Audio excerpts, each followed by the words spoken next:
Kama baba yake, Yesu ni mshikamanifu kikamili. Alionyesha ushikamanifu katika njia mbalimbali maishani mwake hapa duniani. Tunawezaje kuiga ushikamanifu wa Bwana wetu? Tafadhali sikilizeni kwa makini mfululizo ufuatao wenye sehemu 7. Kichwa cha mfululizo huo ni uwe mshikamanifu kama Yesu. Kila msemaji atamkaribisha anayefuata. Ndugu Espoir Ruhindwa atatoa hotuba ya kwanza yenye kichwa uwe mshikamanifu kama Yesu wakati wa ujana.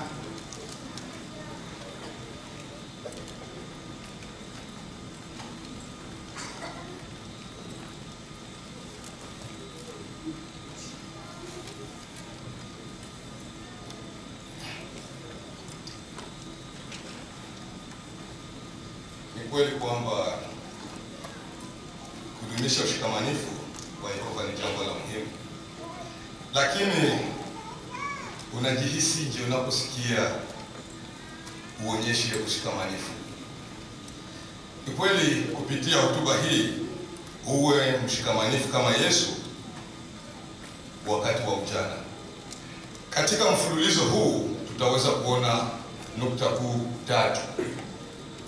Kwanza kabisa tutaweza kuona jinsi ushikamanifu wetu unavyoweza kujaribiwa. 2. Jinsi Yesu alivyodumisha ushikamanifu wake. Na 3. Jinsi tunavyoweza kudumisha ushikamanifu wetu.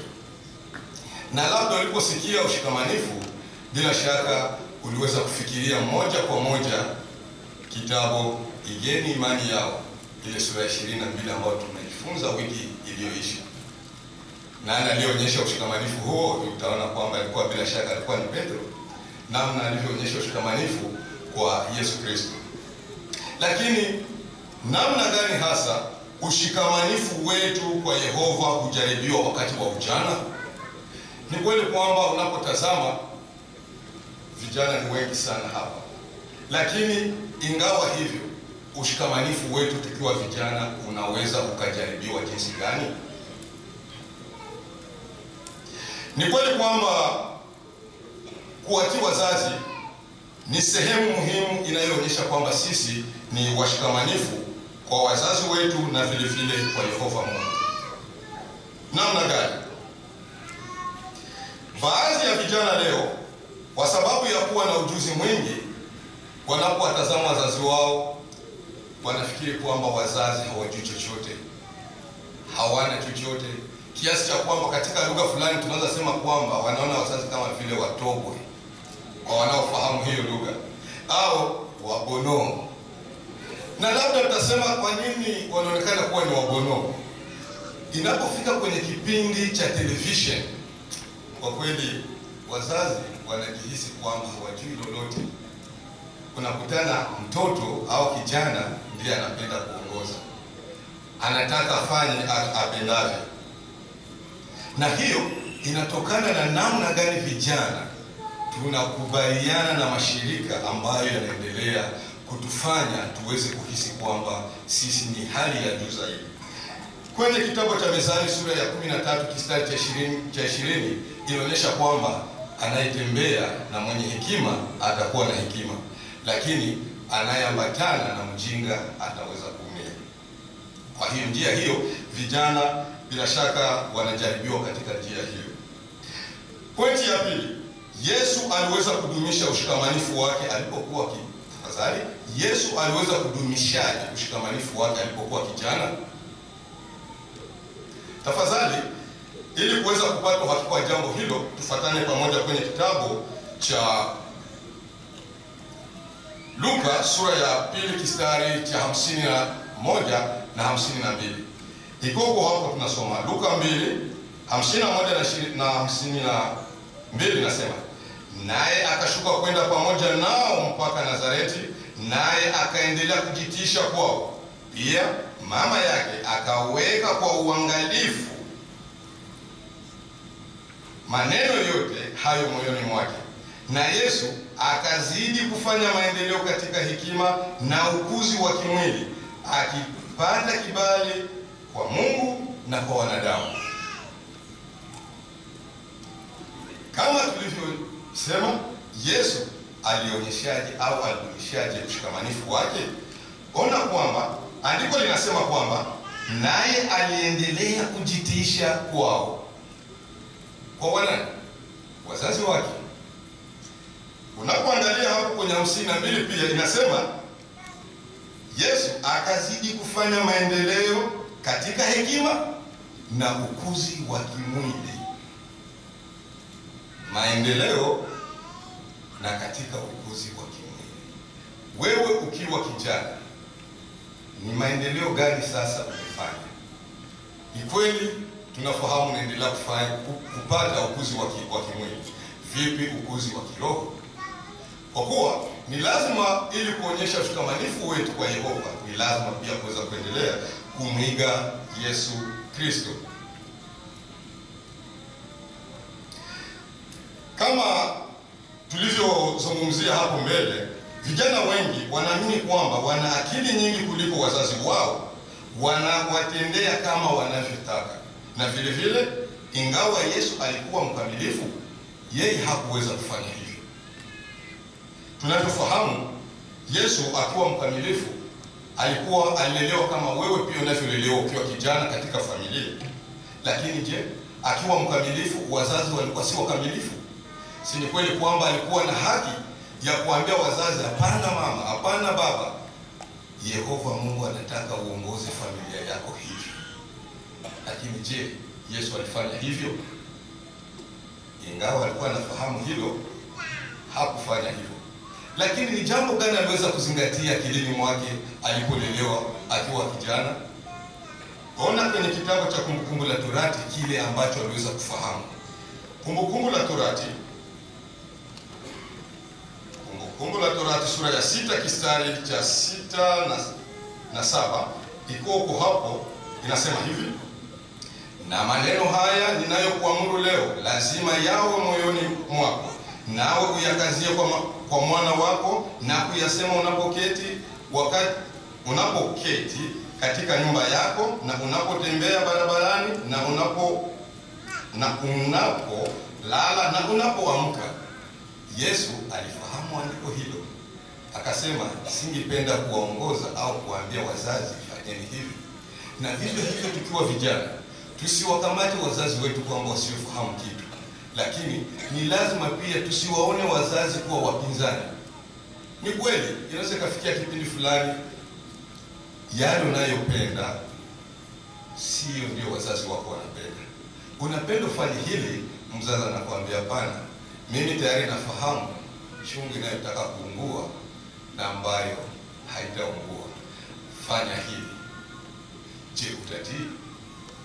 Kama tulivyosoma kwenye andiko la Luka sura ya 2 kistari cha 51 kistari cha 2, Yesu aliendelea kutii.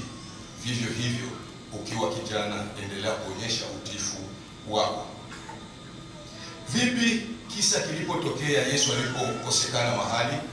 Si kweli kwamba wazazi walimtafuta? Ilikuwaje? Ona kwenye kitabu cha Luka sura ya 2. Luka sura ya 2 iko huko hapo, tunasoma hivi. Luka sura ya 2 kistari cha 48 na 49 inasema hivi. 48 na 49 iko huko hapo, inasema basi walipomwona wakastaajabu, na mama yake akamwambia, mtoto, kwa nini umetutendea hivi? Tazama, baba yako na mimi tumekuwa tukikutafuta na hangaiko la akilini.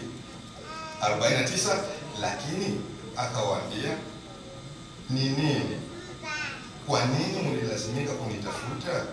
Je, hamkujua kwamba ni lazima niwe katika nyumba ya baba yangu?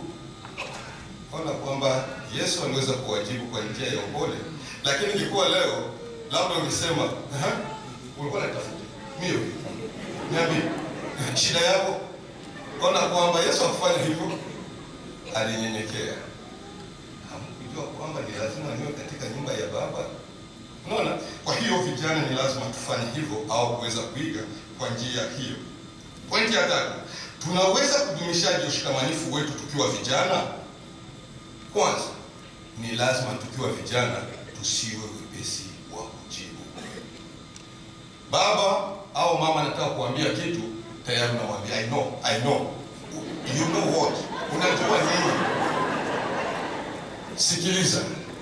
Kwa hiyo tii. Kwa hiyo kabla mama baba hajakuambia, tayari ushamwambia unajua nini? Kwa hiyo kusikiliza kwetu unaonyesha utii au utiifu au ushikamanifu kwa Yehova na kwa mwana wake Yesu Kristo. Andiko la Waefeso sura ya 6 kistari cha kwanza ndio kazia tii wazazi wako. Lakini katika kuonyesha yote haya, acha tuone namna gani utiifu wetu unaweza kuonyeshwa katika njia hii. Acha tufuate video kwenye screen tuone kinachoendelea tafadhali.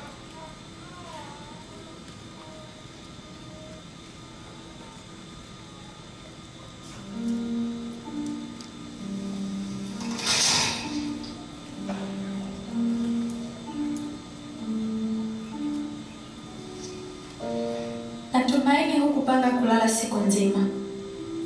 Nilitaka kufanya hivyo. Jamani baba, ona jua lilivyochomoza.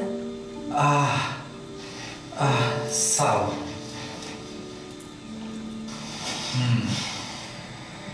Picha hii nilipata kwenye dari.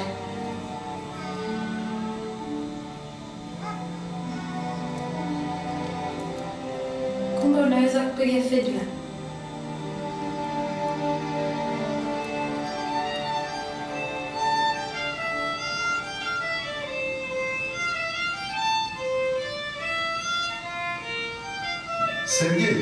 Sergei, ni wakati wa kulala sasa. Kidogo tu, mwalimu alisema nina kipawa. Ni kweli, hata kuliko mimi. Keti. Mwalimu wa chuo cha muziki alikuja darasani na mwalimu wetu akaniambia nimpigie. Ikawaje? Mwanzoni niliogopa. Nilipomaliza, aliniuliza ikiwa ninaweza kwenda kwenye shule ya vijana wenye kipawa cha muziki. Ukamjibuje? Nilimwambia nitakuuliza. Niruhusu tu. Sioni kama ni wazo zuri. Kwa nini? Ni fiddle tu. Kwani kuna tofauti gani? Tofauti ni kwamba sisi hupiga fiddle ili kujifurahisha. Ni tofauti na ulimwengu. Mkazo wa kuwa bora zaidi ni mkubwa sana. Na roho ya ushindani inaweza kuwa yenye nguvu sana kiasi cha kukutawala. Haitanishinda. Sergei, vyuo hivyo huanzishwa ili kuwachochea vijana wafanye muziki kuwa maisha yao, kazi yao.